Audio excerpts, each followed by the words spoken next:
Yeah, let's be quite clear. Biden's border crisis, that's what it is. And to address it, I want to bring in former acting DHS Secretary Chad Wolf. Forgive me for going straight at this, Chad, but I want to show you some video from 5 years ago in Europe. Remember that army of migrants crossing Europe? It was just a few years ago, 2015. Tens of thousands of them marching across Europe. Look at that video. And they eventually, Germany let them in. I want to know if we're facing a somewhat similar situation today in America with Central Americans marching towards America. Are we in the same situation? Well, I believe we are. And again, we saw this in 2019 with the surge.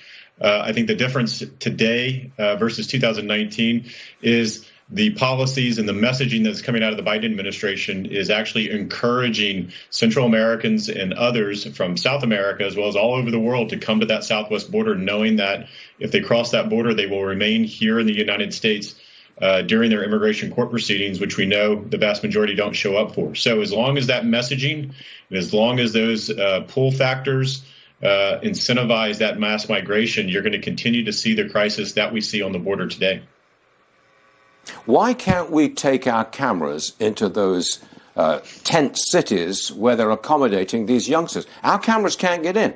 We could get in for the Trump administration. We can't get in now. Why? It's such a great question. The question is, what are they trying to hide? And I think these decisions are being made not only at senior leaders of the department, but also at the White House. My guess is if you were to ask CBP and other folks, the folks that are doing the work, they have no problem showing those facilities.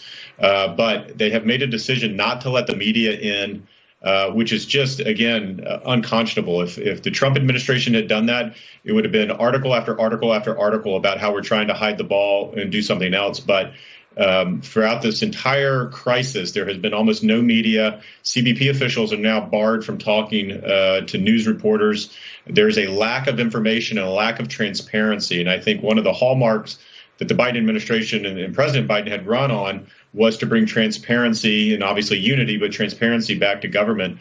This is the exact opposite of that.